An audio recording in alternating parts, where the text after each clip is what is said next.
துயரத்தோடு மிகவும் கனத்த இதயத்தோடு உங்கள் முன்னாலே நான் நின்று கொண்டிருக்கிறேன்.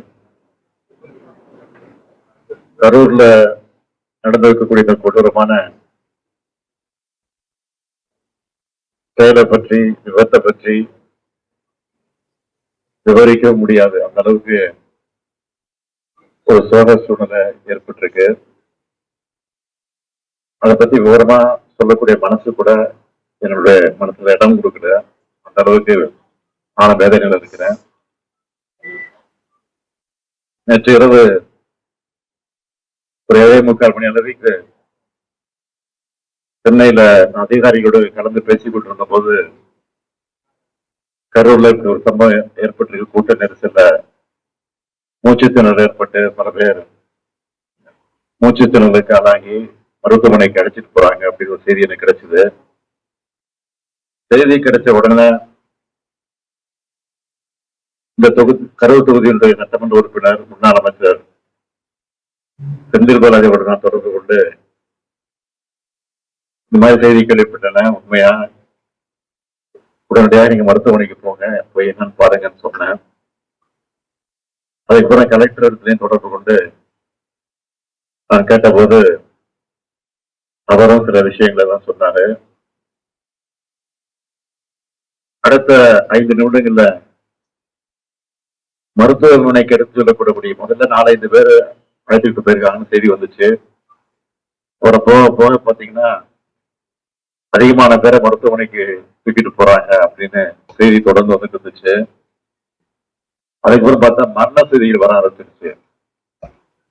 நான் கொஞ்சமும் எதிர்பார்க்கல. மரண செய்தி வர ஆரம்பிச்சோன்னே எனக்கு ஒரு அச்சம் ஏற்பட்டு உடனடியாக இந்த மாவட்டத்தினுடைய சுற்று வட்டாரத்தில் இருக்கக்கூடிய அந்த அமைச்சர் பெருமக்கள், சுற்று பக்கத்தில் இருக்கக்கூடிய மாவட்டங்கள் இருக்கக்கூடிய அமைச்சர் பெருமக்கள் எல்லாம் தொடர்பு கொண்டேன்.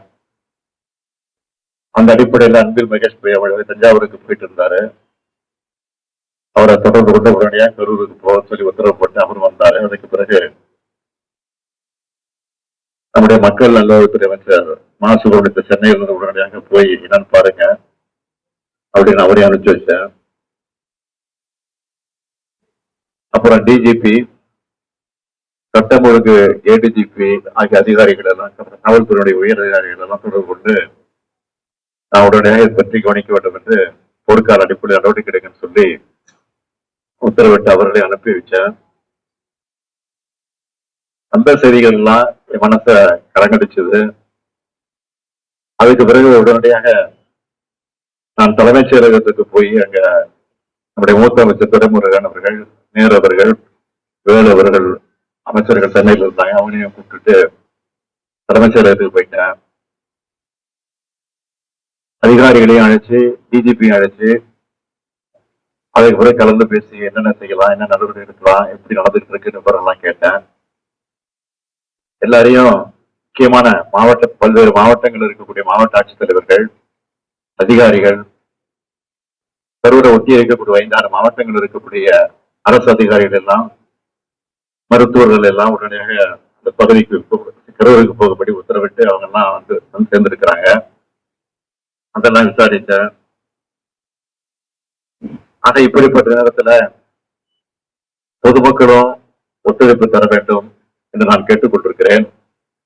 அது சம்பந்தமா அறிக்கையும் வெளியிட்டு இருக்கிறேன். பெரும் துயரத்துக்கு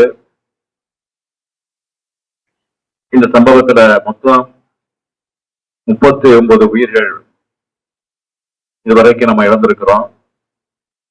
இதுல ஆண்கள் 13 பேர், பெண்கள் 17 பேர், ஆண் குழந்தைகள் 4 பேர், பெண் குழந்தைகள் 5 பேர். ஒரு அரசியல் கட்சி நடத்தின கூட்டத்துல இத்தனை பேரை இழந்த துயரமான சம்பவம் என்பது இதுவரை நடக்காதது, இனிமேல் நடக்கக்கூடாதது. மேலும் 51 பேர் தீவிர சிகிச்சை பிரிவில் அனுமதிக்கப்பட்டு சிகிச்சை பெற்றுக் கொண்டிருக்கிறாங்க. அதுல 26 பேர் ஆண்கள், 25 பேர் பெண்கள். இவங்க எல்லாரும் விரைவில் குணமடைந்து விரைவில் வர வேண்டும் என்று நான் நம்புகிறேன். வருவார்கள் என்று நிச்சயமாக நான் நம்புகிறேன். இறந்து போன அந்த உயிர்களுக்கெல்லாம் கனத்த இதயத்தோடு நான் அஞ்சலி செலுத்துகிறேன். அவங்க குடும்பத்துக்கு என்ன ஆறுதல் சொல்லி தேற்றுவது என்று தெரியாமல் திக்கு முக்காடி கொண்டிருக்கிறேன். இந்த துயரமான சம்பவத்துல மரணமடைந்திருக்கக்கூடிய அந்த குடும்பத்திற்கு ஒவ்வொருவருக்கும் தலா 10 லட்சம் ரூபாய் வழங்கப்படும். அது முதலமைச்சர் பொது நிவாரணத்திலிருந்து வழங்கப்படும் என்று ஏற்கனவே அறிவித்திருக்கிறேன்.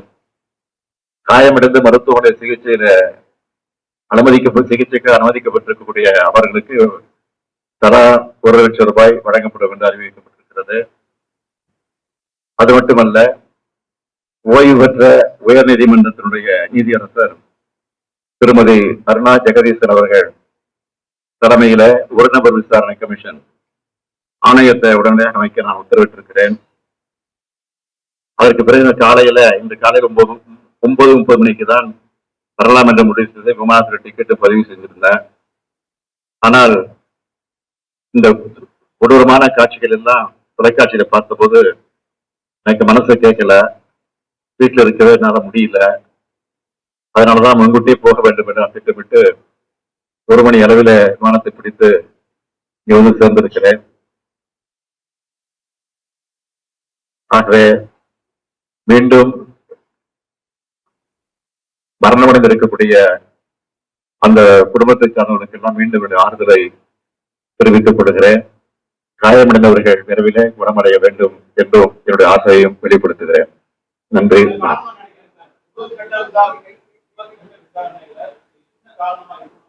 அதுக்குதான் உயர் நீதிமன்றத்தினுடைய ஓய்வு பெற்ற நீதிபதி தலைமையில ஆணையம் அமைக்கப்பட்டிருக்கு.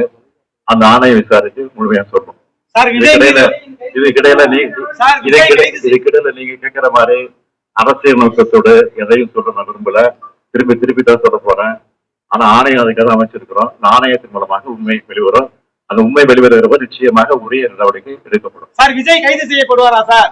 ஆணையம் சொல்லுகிற அந்த அறிக்கையின் அடிப்படையில உரிய நடவடிக்கை எடுக்கப்படும். யாரு கைது செய்யப்படுவாரு, கைது செய்ய மாட்டாங்க, நீங்க கேட்கிற எந்த இடத்தோடு கேட்கிறீங்களோ அதுக்கெல்லாம் நான் உட்படுவதற்கு தயாரா இல்லை. விரைவில் வருவதற்கான முயற்சி நிச்சயமாக ஈடுபடும். சார், பாதுகாப்பு குறைபாடு இருந்ததா சொல்றாங்களா சார்? ஸ்பாட்ல வந்து